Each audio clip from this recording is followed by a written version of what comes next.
Well, will it be third time lucky for Aberdeen? We'll know the answer by 5 o'clock, so right now let's go over live to Hampden for this year's Skol Cup final.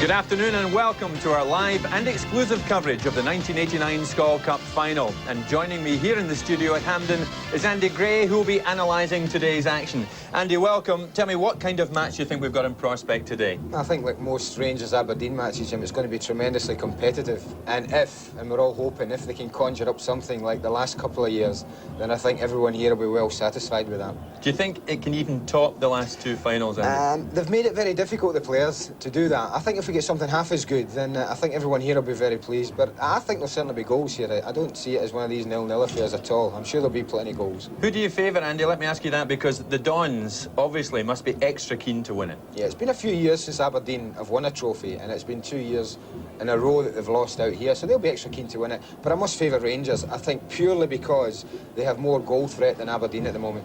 That's going to be the significant aspect of the game, do you think? Yes. You'd obviously love to be playing out there, would you? I know. At my age, it would be a dream that would only come true up there. You're still playing, though. The Vauxhall Conference League yesterday, Cheltenham 2, Charlie 0, and you were playing. You scored. And A. Gray scored. Terrific, Andy. OK.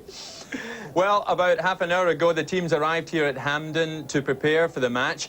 First to arrive was the Rangers team. And David Livingston spoke to manager Graham Souness.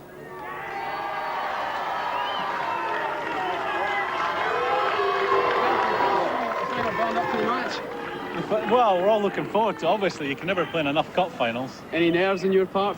I'm always nervous. Yeah. Is it different for you as a manager than as a player? I've got the second best job in football. Any manager would tell you that. The best job is playing, and you're involved anyway as a manager, but playing's the best part. I wish I was playing. Graham, thanks very much. Best of luck. Bye.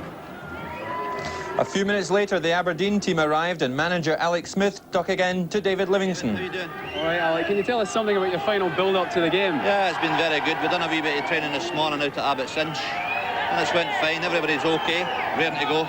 You seem to be very relaxed yourself. Yeah, well, always before these games, you've got to be relaxed. I mean, there's hundreds of people would like to be in this position, so I'm just delighted for most people. We don't see too many smiles from you, Alec, but are we going to get that tonight from you? Well, I hope so. I'm smiling now. I hope I'm smiling at the end of the game. I hope it's a great game for everybody, and we can take the cup back up the road. Alec, thanks very much. Best of luck. Welcome. On arrival, the players went out onto the park to inspect the pitch, and Rob McLean spoke to them about their last-minute thoughts and hopes. Ali McCoist, you've done this once or twice before, to say the least. How are you feeling about the big game? Really looking forward to it, Rob. All the boys are keyed up, and the week's build-up's been really good, so we're all keyed up with them to go. The bookies are making you strong favourites. Current form points in the Rangers' direction. How do you feel about that? Well, it's not often the bookies get it wrong, so hopefully they're not going to start today. But both teams obviously start even. It's a cup final, and Aberdeen will come down full of optimism, but it's up to us to play on the day. And I think if we play on the day, and hopefully the result will go our way. And you're sticking with this macho, rugged look with the cut over the eye and the growth. That's right. I don't think for a minute it'll scare what I like, but I'll do my best. All the best. Hope it's a good game. Thanks a lot. The Dons have also been out on the park. Rob spoke to Willie Miller. Willie, how are you feeling about the big game? Yeah, fine. It's good to be back again. I always look forward to cup finals, and this is no exception. The bookies don't seem to be giving Aberdeen much of a chance. How do you feel about that? I don't really worry too much about bookies. We'll leave that to the punters. That doesn't concern us. What does concern us is that we put up a good show today and we win the cup. Obviously keen to reverse the results of the last couple of years. Well, yeah, they've been great games the last couple of years. I think everybody that came to the game has enjoyed them, but we've been disappointed in that we've lost out twice, so we're looking to reverse that today. I don't want to worry you, but Ali McCoist's looking pretty macho with an attempted beard and a cut over one eye. Ali, is he? He's usually quite a smooth character, Ali, but I'm sure he'll be as jovial as ever, but let's hope he's not too jovial at the end of the game. Willie, let's hope it's a good game. Thanks very much. Thanks, man. Well, joining our commentator Jock Brown today is Ian St John, and they're both down at trackside. Thank you, Jim, and we can tell you straight away that we now have the two teams for this afternoon's match. Ian, very interesting selections. Ian Ferguson in midfield for Rangers, and Brian Grant preferred in midfield to Brian Irvine, who was expected to play for Aberdeen. That's right. Well, let's hope they can play as well as this band behind us. Why is it every time I'm on TV at OB I get a band behind me, you know? But yes, we had the team, and really and truly, today is such an occasion, you know, because we all talk about the other two games I've had.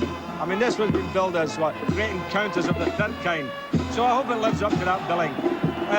It's amazing to think that the goals that get scored here at Hampden in this final between these two teams, when you consider they've got two class goalkeepers, they've got outstanding defenders, and yet we still get exciting attacking play with great goals.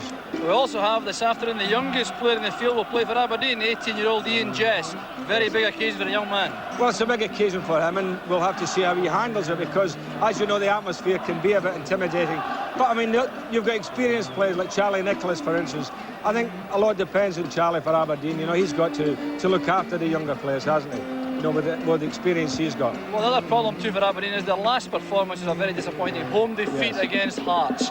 What do you expect that will have done to the Aberdeen resolve for this afternoon? Well, I think all good teams bounce back from a bad result, and I think Aberdeen will bounce back from that, because I think all week they'll have been saying, come on, we played so badly, we can only do, you know, 100 times better than that. Let's get out there and show our fans who've travelled down that we can play. And I think that will be, you know, the way that they will approach the game. And of course, Rangers are a bad, both teams out of Europe. I mean, Rangers will want to win this very badly as well to redress the balance. What about the conditions? Are there a breeze overhead, difficult for goalkeepers? A wee bit blustery, but I mean the conditions are great underfoot. You know, it'll be maybe difficult for goalkeepers, as you say, but other than that, excellent. And Ian Ferguson back after a spell of injury, will that be a problem for him? Well, you've always got the problem of when you've had an injury and you're coming back for your first game to see if it stands up. If it stands up, fine. You know, I don't think you lose condition just been out for 3 weeks. And the front two, McCoist and Johnston, quickly against McLeish and Miller. Yeah, well, that's always one to look forward to, isn't it? And, you know, there'll be a lot of attention focused on that. I just hope it's like the other games, it's open, it's attacking, exciting play and great goals. Well, we're all set, Jim. We're going right up to the commentary gantry now. We're looking forward to the match very much indeed. Back to you. The lads fighting against the band there. Well, we'll take a break. Join us in a couple of minutes when Andy and I will be taking a look at how both Rangers and Aberdeen made it through to today's final.